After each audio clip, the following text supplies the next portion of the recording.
नमस्कार, स्वागत है आपका चुनाव आज तक में। मैं हूं आशुतोष भाटिया।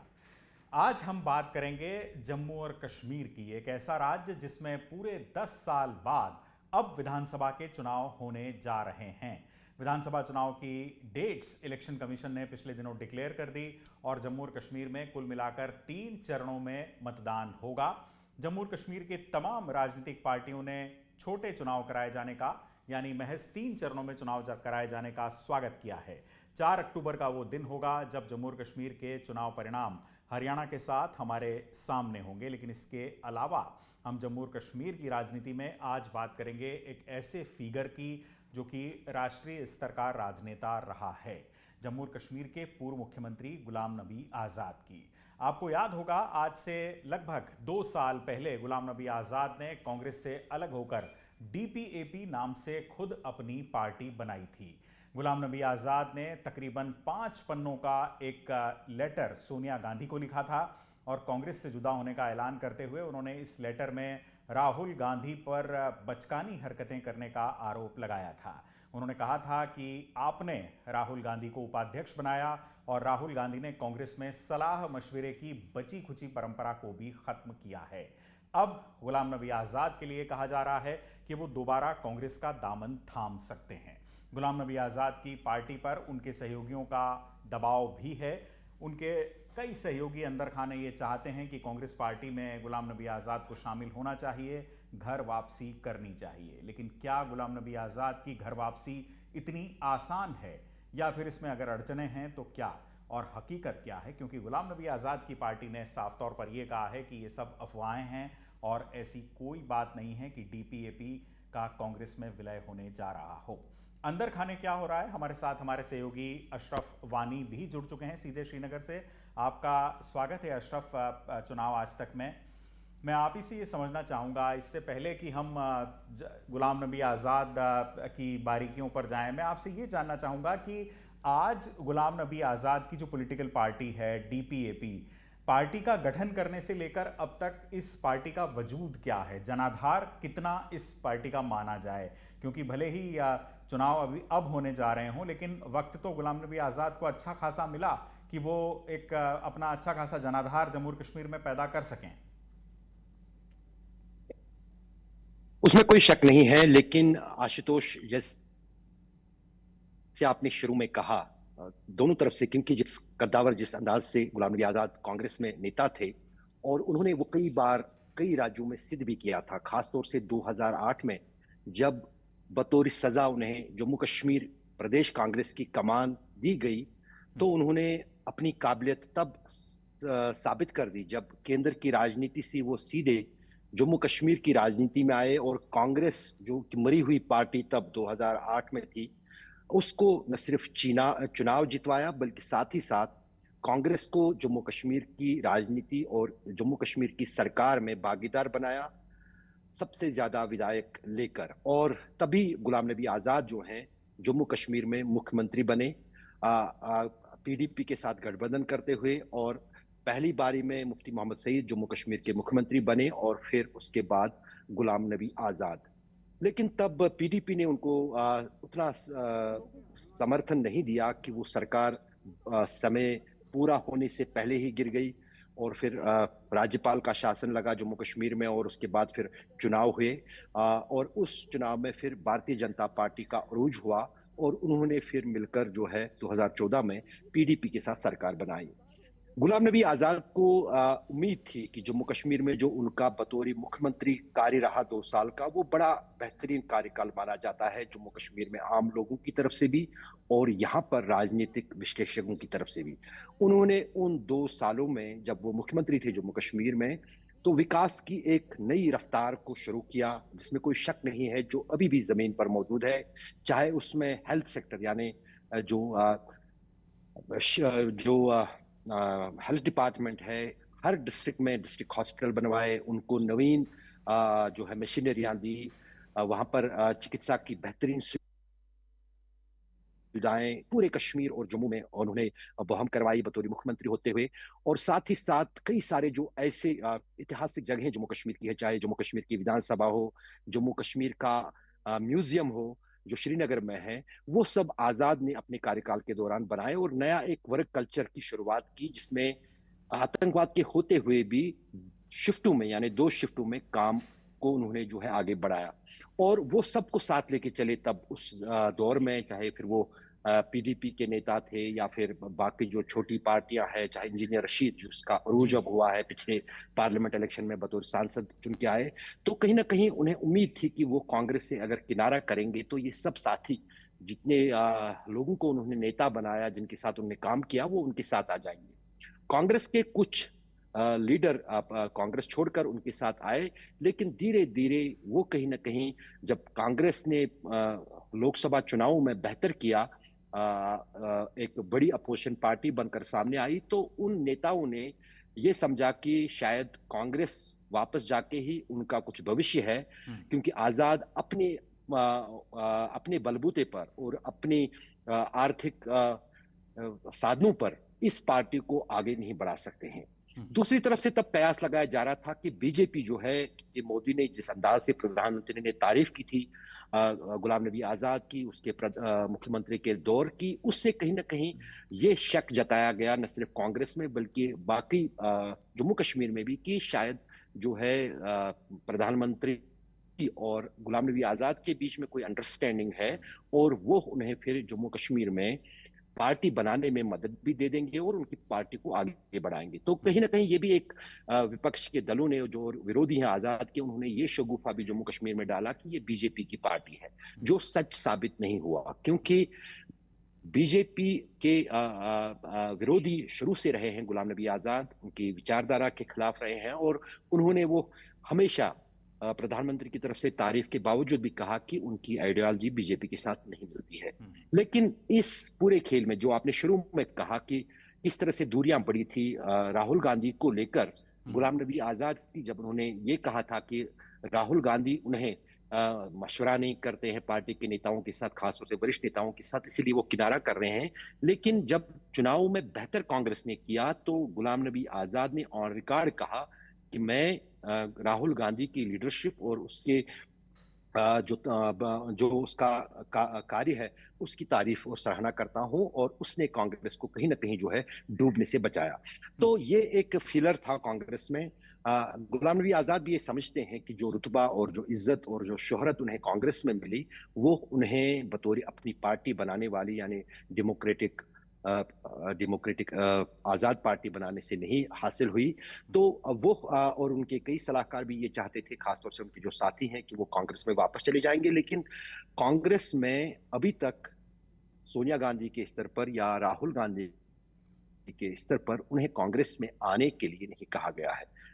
कहीं पर्दे के पीछे बातें चल रही थी, लेकिन सीधे तौर पर गांधी परिवार, जिसका वो एक प्रमुख हिस्सा माने जाते थे जब तक वो कांग्रेस में थे, न सिर्फ इंदिरा गांधी बल्कि राजीव गांधी के भी काफी करीबी थे, और उसके बाद फिर सोनिया गांधी जब यूपीए की अध्यक्षता थी तब भी वो काफी करीब माने जाते थे उसके। और लेकिन अभी तक जो है कुछ कहा नहीं जा सकता है। जी। राहुल देखिए। गांधी कश्मीर पहुंच गए हैं, श्रीनगर में है इस वक्त, कुछ ही देर पहले वो श्रीनगर पहुंचे हैं। वो अपनी पार्टी को थोड़ा सा विस्तार देने की कोशिश करेंगे, क्योंकि उन्हें पता है कि जम्मू कश्मीर में सत्ता में रहने का क्या मतलब है और वो देश की राजनीति पर कितना असर डालता है। जब भारत जोड़ो यात्रा राहुल गांधी ने की थी, तो कश्मीर में ही उसका सबसे बड़ा जो अट्रैक्शन हम कहें, जब बर्फबारी में उन्होंने भाषण किया, फिर वो पूरे देश और दुनिया ने देखा, तो कहीं ना कहीं, और वो अपने आप को कश्मीर से जुड़ा हुआ मानते हैं क्योंकि उनके पूरा जो है वो कश्मीर से ही है, मोतीलाल नेहरू। तो जाहिर है कि कांग्रेस भी चाहती है कि जम्मू कश्मीर में जो विधानसभा चुनाव होने वाले हैं उसमें बड़ी भूमिका कांग्रेस की है। और कांग्रेस को यह भी पता है कि आजाद के बिना, जो tested leader already Jammu Kashmir में रह चुका है, उसके बिना जम्मू कश्मीर की पूरी सतह पर किसी तरह से बड़ा भागीदार बनना मुश्किल जी। और है। आज की। और कोशिश चल रही है, यहां तक कि ये कहा जा। जी जी। जी जी। नहीं, आज की जो स्थिति है अशरफ, वहाँ पर गुलाम नबी आज़ाद की डीपीएपी की, अगर मैं आपसे सीधा ये सवाल पूछूं कि डीपीएपी की स्ट्रेंथ कितनी है, जनाधार कितना है, डीपीएपी को एक ठीक ठाक पॉलिटिकल फोर्स के तौर पर वहां पर माना जाए आज की तारीख में, या फिर नहीं? नहीं, बिल्कुल, क्योंकि बड़े लीडर जो आए थे गुलाम नबी आज़ाद के साथ जब इस पार्टी का गठन हुआ था, उनमें से कई सारे जो हैं कांग्रेस में वापस चले गए, चाहे फिर वो गुलाम अहमद अमीर हो या फिर ताज महिउद्दीन वो जो बड़े कद्दावर नेता और मंत्री रह चुके हैं गुलाम नबी आज़ाद के साथ, पुराने कांग्रेस के लीडर हैं। वो तो निकले थे गुलाम नबी आज़ाद की पार्टी के साथ कांग्रेस छोड़कर, लेकिन उनमें से धीरे-धीरे करके कई सारे नेता जो हैं वापस कांग्रेस में चले गए। और दूसरी तरफ जो है, जो उम्मीद थी गुलाम नबी आज़ाद को लोगों और यहाँ के नेताओं का समर्थन मिलने की, वो उस हद तक नहीं मिला जो उन्हें उम्मीद थी। क्योंकि उसका आंकलन जो है साफ लोकसभा चुनाव में हुआ। पहले गुलाम नबी आज़ाद की कयास लगाए जा रहे थे कि वो जो है रजौरी और अनंतनाग से लोकसभा चुनाव लड़ेंगे। फिर उन्होंने किनारा किया, वो खुद चुनाव नहीं लड़े, उन्होंने अपना उम्मीदवार उतारा, उस उम्मीदवार ने भी कुछ खास नहीं किया। और जम्मू में भी एक दो उम्मीदवार खड़े किए, उन्होंने भी कुछ खास नहीं किया। तो जाहिर है कि कहीं ना कहीं जो है उन्हें अब ये मालूम है कि शायद मुश्किल है अपने बलबूते पर जी। पार्टी को कोई बड़ा विस्तार देना। और यही कारण है कि शायद वो थोड़ा सा जो उनकी पार्टी को जो उम्मीदें थी कि जम्मू कश्मीर की राजनीति में एक बड़ा प्लेयर बनेगा, वो फिलहाल अभी तक गुलाम नबी आज़ाद की पार्टी नहीं बन पाई। जी। और हम क्या ये कहना यहाँ पर मुनासिब होगा अशरफ की गुलाम नबी आज़ाद पर, चूंकि उनके साथ ये हुआ है, कुछ एक नेताओं की लंबी चौड़ी फहरिस्त है जिन्होंने दोबारा कांग्रेस का दामन थाम लिया। अभी चंद रोज़ पहले जो नेता शामिल हुए थे उनका नाम आपने लिया, और इससे पहले हाजी अब्दुल ताज में रशीद दिन डार जी। अब मैं आपसे ये समझना चाहूँगा कि क्या गुलाम नबी आज़ाद पर इस बात का प्रेशर है कि वो कांग्रेस से अंडरस्टैंडिंग करें या कांग्रेस में शामिल हो जाएं? उनके जो ट्रस्टेड लेफ्टिनेंट्स हैं उनके ऊपर इस तरह का कोई प्रेशर है गुलाम नबी आज़ाद पर? और उनकी खुद की चुनावी तैयारियां क्या हैं? वो खुद भी क्या चुनाव लड़ेंगे विधानसभा का? अभी तो फिलहाल पसपेश में है। अभी उनकी पार्टी की तरफ से कोई सूची जारी नहीं हुई, उम्मीदवारों की कोई बड़ी बैठक या रैली नहीं हुई जिस तरह से बाकी पार्टियों में हमने देखा। लेकिन जहां तक मैं करीब से गुलाम नबी आज़ाद को जानता हूं पिछले 25 साल से, उन्हें कहीं ना कहीं जिस स्टेचर के वो नेता हैं रहे हैं देश में, क्योंकि इंदिरा गांधी के दौर से फिर राजीव गांधी के दौर तक, फिर सोनिया गांधी के दौर, मनमोहन सिंह के साथ जो है वो हमेशा मंत्री रहे, कैबिनेट में रहे, लीडर ऑफ अपोजिशन रहे। तो कहीं ना कहीं वो उनको गवारा नहीं देता है कि वो यहाँ से जाके कांग्रेस को कहें कि हमें ले लीजिएगा। तो शायद वो अभी भी इंतजार कर रहे हैं कि कांग्रेस की जो उच्च स्तर के नेता हैं, खासतौर से गांधी परिवार, जी। वही उनसे संपर्क करे। और वो यदि उनको मनाने में कामयाब रहता है, जाहिर है कांग्रेस का भी फायदा होगा और गुलाम नबी आज़ाद भी वापस लौट सकते हैं। लेकिन इतना जरूर है कि वो बेइज्जती के साथ, क्योंकि जिस अंदाज से उन्होंने ठोकर मारी थी कांग्रेस को, उस स्थिति में इस स्टेचर का लीडर गुलाम नबी आज़ाद अपने आप कांग्रेस में जाने के लिए तैयार नहीं है। जी, आपने बिल्कुल ठीक कहा। कम से कम राज्यसभा में जब हमने उनको देखा करीब से लीडर ऑफ अपोजिशन के तौर पर, तब भी ये समझ में आती थी बात कि अब वो इस तरह के नेता तो नहीं है कि वो कहेंगे, क्योंकि अगर वो ऐसे नेता होते तो फिर कांग्रेस से विद्रोह करते भी नहीं और इस तरह की बातें करते भी नहीं जब उन्होंने पार्टी छोड़ी थी। लेकिन क्या कांग्रेस की तरफ से कोई इनिशिएटिव लिया जाएगा? क्योंकि आप भी कह रहे हैं कि अगर वो आ जाते हैं तो कांग्रेस का ही फायदा होगा। कांग्रेस के लेवल पर क्या इसको कंसीडर किया जा रहा है? और जब कांग्रेस आलाकमान इस बारे में जब सोचेगा, जम्मू और कश्मीर चुनाव की महत्ता को सोचते हुए, तब क्या वो अपनी लोकल लीडरशिप जो कांग्रेस की है वहां पर फिलहाल उससे बातचीत करेगा, या कैसे होगा सारा? अभी आशुतोष, जो कश्मीर में या जम्मू कश्मीर में कांग्रेस के नेता हैं या जो नेतृत्व है जम्मू कश्मीर कांग्रेस का, वो सभी चेले हैं गुलाम नबी आजाद, इसमें कोई दो राय नहीं है। हम्म। वो सभी नेता जो हैं वो गुलाम नबी आजाद ने ही कांग्रेस में बनाए हैं। उनके लेवल का अगर कोई नेता था जम्मू कश्मीर में, या तो फारूक अब्दुल्ला किसी हद तक था है, और या तो फिर मुफ्ती मोहम्मद सईद। और एक जमाने में मुफ्ती मोहम्मद सईद ही जो है वो कांग्रेस के प्रदेश अध्यक्ष जम्मू कश्मीर में हुआ करते थे। हम्म। तब गुलाम नबी आजाद जो हैं केंद्र की राजनीति में बड़े सक्रिय थे। लेकिन यहाँ पर जो है, यहाँ अभी तक फिलहाल जो मेरी करीबी यूँ से आज़ाद के करीबियों से बात हुई है, उनका यही कहना है कि उन्हें तो सभी ये लोग सलाह दे रहे हैं कि वो कांग्रेस में वापस जाएँगे, लेकिन वो कांग्रेस में बेइज़्ज़ती के साथ वापस नहीं जाना चाहेंगे। जब गांधी परिवार का सीधा उस मामले में दखल होगा, तो शायद हो सकता है कि कोई रास्ता निकले। लेकिन दूसरी तरफ जो कांग्रेस के नेता नेता हैं, या खासतौर से जिसके साथ गठबंधन कांग्रेस जम्मू कश्मीर में करने जा रही है, नेशनल कॉन्फ्रेंस, वो बिल्कुल नहीं चाहेगी कि गुलाम नबी आज़ाद कांग्रेस में वापस आएँ। हम्म। क्योंकि अगर गुलाम नबी आज़ाद जम्मू कश्मीर के कांग्रेस में वापस आते हैं, जी। या कांग्रेस की चुनावी जो है पूरी चीज़ें जो है सँभालते हैं जम्मू कश्मीर में, तो कहीं न कहीं वो नेशनल कॉन्फ्रेंस को काफ़ी ये होगा, हम्म। क्योंकि पिछले दिनों में काफ़ी बहस और तीखी नोक-झोंक हुई थी दोनों पार्टियों और नेताओं के बीच में। तो उस बीच जो है अब देखना ये दिलचस्प होगा कि राहुल गांधी और खरगे, क्योंकि दोनों के साथ काफ़ी नज़दीक रहे हैं गुलाम नबी आज़ाद, क्या वो कश्मीर में कोई दाँव खेलते हैं? और दूसरी बात, जो महत्वपूर्ण बात है, प्रदेश कांग्रेस के अध्यक्ष को जम्मू कश्मीर में बदला गया।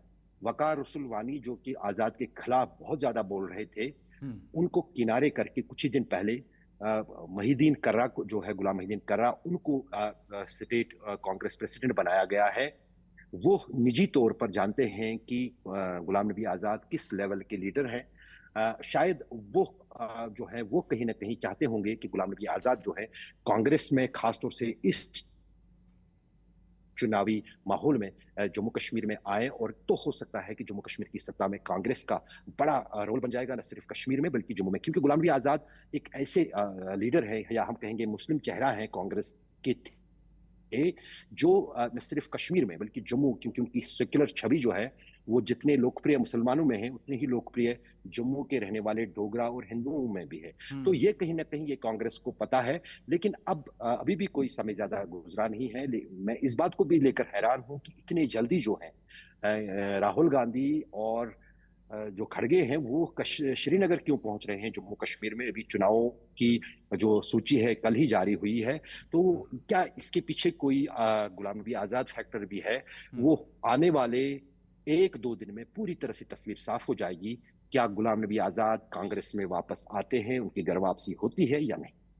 ये बात बिल्कुल सच सच है कि यहाँ पर एक आत्मसम्मान वाली बात है और गुलाम नबी आज़ाद चाहेंगे कि सीधे पार्टी आलाकमान की तरफ से दखलंदाजी हो, गांधी परिवार की तरफ से ये कहा जाए, तभी उनकी तरफ से ऐलान हो, तभी वो पार्टी में आना पसंद करेंगे। बहरहाल अंदर खाने नेगोशिएशंस हो रहे हैं या इस बीच हुए हैं या नहीं, इस बारे में स्थिति कुछ हद तक साफ है। कोई इंडिकेशंस हैं जिनके आधार पर अशरफ हम ये कह सकें कि अंदर खाने पार्टी में बातचीत हो सकता है कि हुई हो, चाहे वो ताज मोहिउद्दीन ही इनिशिएट करें या कोई अन्य।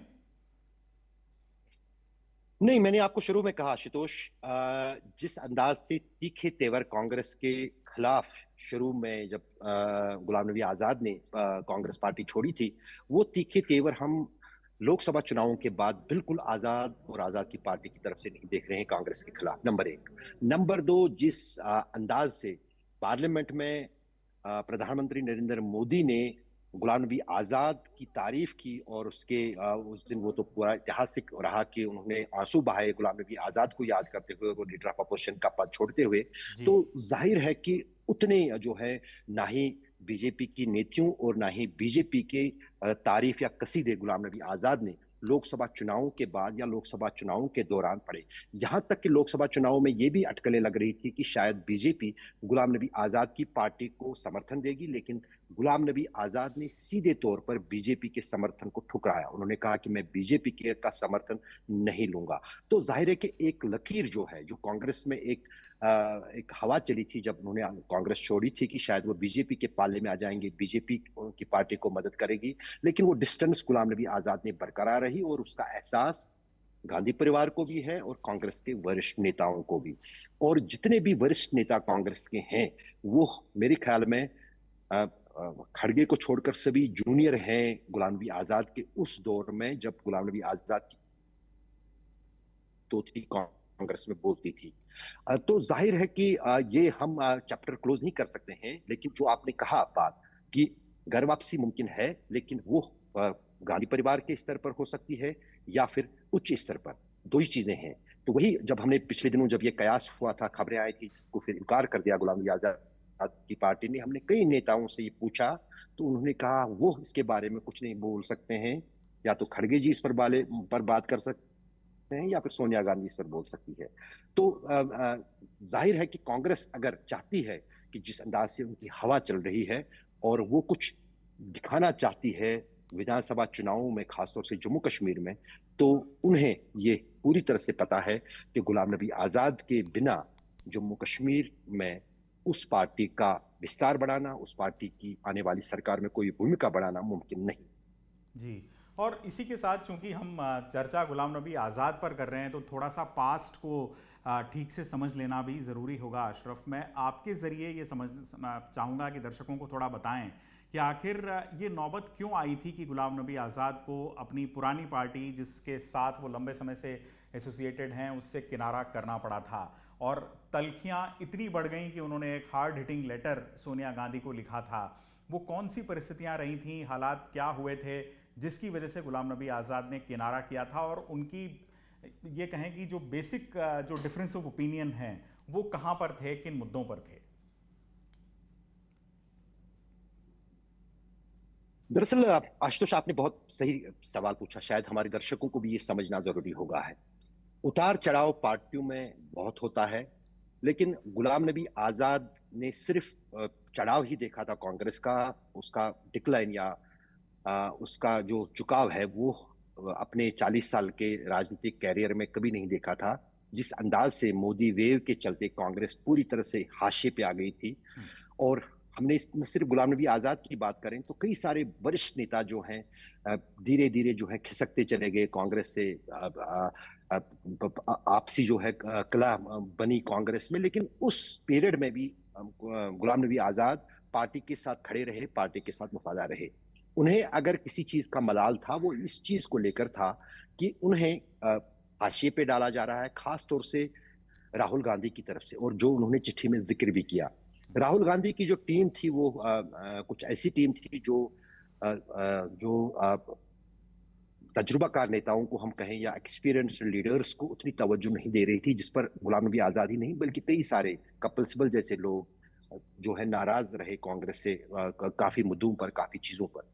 तो वही कहीं ना कहीं खटक रहा था गुलाम नबी आजाद को। क्योंकि मैं आपको एक दिलचस्प बात बताऊंगा, जब कांग्रेस यूपीए अध्यक्षा सोनिया गांधी ने प्रधानमंत्री बनने से इनकार किया था, तो ये एक इनसाइड स्टोरी है।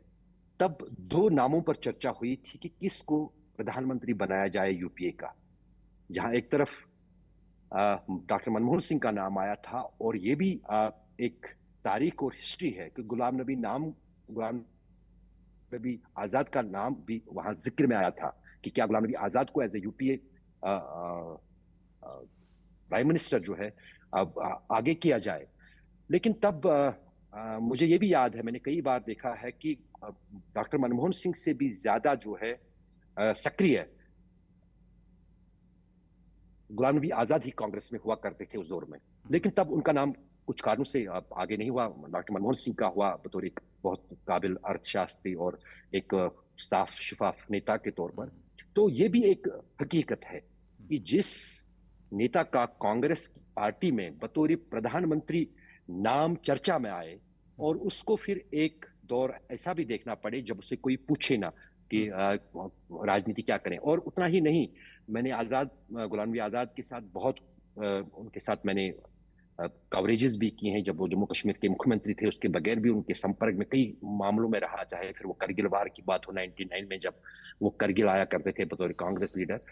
तो वो जो है वो उनको काफी खटका वो बात कि जिस अंदाज से वरिष्ठ नेताओं में उनको भी राहुल गांधी की टीम की तरफ से या राहुल गांधी की तरफ से ना ही कोई सलाह मशवरे में शामिल किया जाता था। यहाँ तक कि उन्हें एक बात और जो खली वो ये थी कि जब एक बार कांग्रेस को लग रहा था कि मुसलमानों के नाम पर वोट मांगना ही गलत है, तो उससे पार्टी हार जाती है। क्योंकि जिस अंदाज से दुष्ट प्रचार कांग्रेस का हुआ, मुसलमानों की पार्टी है, तो वो एक मुस्लिम फेस थे, उसमें कोई शक नहीं है। तो कहीं ना कहीं वो भी एक बार कांग्रेस ने ये कहा था कि उनको आगे करने से उनकी पार्टी का नुकसान हो रहा है। हिंदू वोट बैंक जो है वो खिसक रहा है कांग्रेस से गुलाम नबी आजाद को प्रोजेक्ट करने के तौर पर। ये कुछ नेताओं की सलाह थी, कांग्रेस के नेताओं की तब कांग्रेस को। तो वो दौर भी निकला, वो दौर भी आगे पीछे गुजरा। तो वो कहीं न कहीं काफ़ी जो है ठेस पहुँची गुलाम नबी आज़ाद, और उसी उन्हीं कुछ कारणों की वजह से उन्होंने अपनी खुददारी पर ये एक किस्म का चोट समझा और उन्होंने कांग्रेस से किनारा कर दिया। जी, तो ये सारी वो दास्तान है दरअसल, जो अशरफ आनी हमें बता रहे हैं कि किस तरीके से गुलाम नबी आज़ाद के साथ वो हालात पैदा हुए, उनको वो तवज्जो नहीं दी गई जिसकी दरकार उन्हें उनके जैसे अनुभवी नेता को थी, और उसके बाद उन्होंने कांग्रेस से किनारा कर लिया। लेकिन अब गुलाम नबी आज़ाद क्या कांग्रेस पार्टी के होंगे, ये कुछ एक दिन में स्पष्ट हो जाना चाहिए। अब इससे इतर मैं अशरफ आपसे एक सवाल पूछूंगा जम्मू और कश्मीर चुनाव पर भी, कि क्या जम्मू और कश्मीर में आज जो पॉलिटिकल सीन है, जो अलग अलग पॉलिटिकल पार्टीज आप देख रहे हैं, 10 साल बाद चुनाव हो रहे हैं, हम आज की स्थिति में ऐसा लग रहा है कि जम्मू और कश्मीर एक फ्रैक्चर्ड मैंडेट की तरफ बढ़ सकता है और किसी भी पार्टी को स्पष्ट बहुमत ना मिले, ये हालात पैदा हो सकते हैं। हाँ, बिल्कुल वह कुछ ऐसी ही स्थिति है, और इतिहास भी रहा है जम्मू कश्मीर में कुछ ऐसा ही। क्योंकि जम्मू और कश्मीर ये 2 डिविजन्स हैं जम्मू कश्मीर में, जहाँ एक तरफ कश्मीर की राजनीति अलग है, जम्मू की राजनीति कुछ अलग है। जहाँ कश्मीर में 370 हटाना सबसे बड़ा मुद्दा है, वहाँ पर जम्मू में और बाकी मुद्दे भी हैं। और इतिहास में हमेशा से अ, क्षेत्रीय दलों का ज्यादा वर्चस्व कश्मीर में रहा है, चाहे उसमें नेशनल कॉन्फ्रेंस हो, पीडीपी हो। और जम्मू में जो है राष्ट्रीय पार्टियों का ज्यादा वर्चस्व रहा है, चाहे फिर वो कांग्रेस हो या फिर बीजेपी 2014 के बाद। लेकिन अब की बार जो है अब की बार कांग्रेस ही एक ऐसा राष्ट्रीय पार्टी है जिसका जनाधार थोड़ा कश्मीर में है, बीजेपी के कंपैरिजन में। बीजेपी का उतना कोई, उन्होंने बहुत कोशिश की पिछले 10 साल के दौरान कश्मीर में पार्टी बनाने की, यहाँ नेता बनाने की, लेकिन वो जो है वो मामला जो है कहीं ना कहीं विफल रहा। बीजेपी के लिए वो कोई बड़ा चेहरा जम्मू कश्मीर की राजनीति का अपनी पार्टी में, कश्मीर में खासतौर से, या मुस्लिम चेहरा कश्मीर में कोई ला नहीं सके अपनी पार्टी में। यहाँ तक कि आज मैं अल्ताफ बुखारी से मिला था, जो अपनी पार्टी के अध्यक्ष हैं। जी। उनको भी जो है कहीं ना कहीं ये लग रहा है, ये महसूस हो रहा है कि बीजेपी के साथ उनका गठबंधन उनकी हार की मुख्य वजह बनी कश्मीर में। हम्म। तो ये जो चीजें हैं ये साफ दर्शाती हैं कि फ्रैक्चर्ड मैंडेट ही होगा, जहां एक तरफ नेशनल कॉन्फ्रेंस पीडीपी बड़े प्लेयर होंगे कश्मीर में, वहीं पर बीजेपी और कांग्रेस के बीच में सीधा मुकाबला जम्मू की 43 सीटों पर सीधे तौर पर होगा। क्योंकि जम्मू में जो है बहुत बड़ा इलाका आता है, और जो डिलिमिटेशन हुआ उसमें वहाँ 6 सीटें बढ़ी, और कश्मीर में 47 सीटें हैं। और अगर हम कश्मीर की 47 सीटों की बात करें, इन 47 सीटों में बीजेपी की कोई सीधी लड़ाई किसी जगह पर नहीं दिख रही है। ये सीधा जो है क्षेत्रीय राजनीतिक दलों, जिनमें नेशनल कॉन्फ्रेंस को हाल ही में हुए लोकसभा चुनावों में एज दिख रहा है। लेकिन क्या लोकसभा चुनाव का पैटर्न और विधानसभा चुनाव का पैटर्न एक जैसा होगा, उस पर भी राजनीतिक जानकार ये मानते हैं कि विधानसभा चुनाव में लोगों के वोट और पार्टी की पसंद जो है बिल्कुल अलग होगी बमुकाबल के जो लोकसभा के चुनाव है। तो काफी दिलचस्प होंगे सभी पार्टियों के नजर, सभी देश की नजर जम्मू कश्मीर के लोकसभा इन विधानसभा चुनावों पर है। लेकिन इतिहास इसी बात का गवाह है कि फ्रैक्चर्ड मैंडेट ही यहाँ पर रहा है। सिर्फ शेख मोहम्मद अब्दुल्ला अपने दौर में एक बार अपने बलबूते पर जम्मू कश्मीर में सरकार बनाने में कामयाब हुए, जब 1975 में उन्होंने इंदिरा गांधी के साथ एकॉर्ड किया था। और उसके बाद उन्होंने बहुमत जो है नेशनल कॉन्फ्रेंस ने पूरे जम्मू कश्मीर और लद्दाख में तब हासिल किया था। लेकिन तब से अब तक तो बहुत साल बीत चुके हैं। अब वो चीजें नहीं रही। तब अकेली पार्टी थी नेशनल कॉन्फ्रेंस जम्मू कश्मीर में। अब कई सारे क्षेत्रीय दल बने हैं नेशनल कॉन्फ्रेंस से, कुछ निकल के कुछ नए दल बने हैं। लेकिन इतना जरूर है कि एक नई पार्टी जो उभर कर दिख रही है, क्योंकि जिसका संकेत हमें लोकसभा चुनावों में मिला, वो इंजीनियर रशीद की अवामी इत्तेहाद पार्टी है। क्योंकि जो रिकॉर्ड हमने लोकसभा चुनाव में देखा, 14 विधानसभा क्षेत्रों में इंजीनियर रशीद की पार्टी ने लीड की। तो कहीं ना कहीं, और जब से उन्होंने न सिर्फ भूतपूर्व मुख्यमंत्री उमर अब्दुल्ला को हराया, बल्कि वहां उस इलाके के बड़े नेता सज्जाद लोन को भी तीसरे नंबर पर लाया, रिकॉर्ड तादाद में उस लोकसभा सीट को जीता, अभी जेल में है, तैयारियां हो रही हैं उनको जेल से रिहा किया जाए। और कई सारे नेता लाइन और पाइप में बैठे हैं कि कब इंजीनियर रशीद जेल से छूटे तो वो उनकी पार्टी को ज्वाइन करें। क्योंकि अब कई सारे जो नेताओं को ये लग रहा है कि शायद इंजीनियर रशीद जो है इन विधानसभा चुनावों में भी एक बड़े प्लेयर और पार्टी बनकर सामने आ सकते हैं।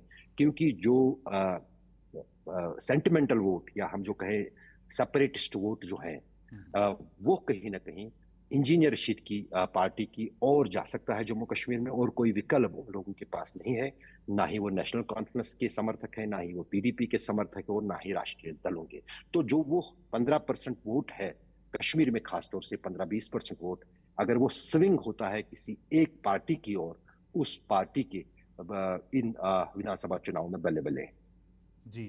और इंजीनियर रशीद के पक्ष में जो माहौल है उसकी बात पिछले काफ़ी लंबे समय से कही जा रही थी, लेकिन बात आज हम कर रहे थे गुलाम नबी आज़ाद की। और गुलाम नबी आज़ाद अब क्या अपनी पॉलिटिकल पार्टी डीपीएपी का कांग्रेस में विलय करेंगे या कांग्रेस के साथ किसी तरह का कोई गठबंधन करेंगे, इस संबंध में स्थिति बहुत जल्द स्पष्ट हो जाने की संभावना जताई जा रही है। और जैसा कि अशरफ वानी ने हमें बताया कि राहुल गांधी का जो जम्मू और कश्मीर दौरा चुनाव के ऐलान के फौरन बाद इतनी जल्द अगर हुआ है, तो क्या इसके पीछे कोई राजनीतिक तैयारी है और क्या इस राजनीतिक तैयारी का सीधा ताल्लुक गुलाम नबी आज़ाद से भी है?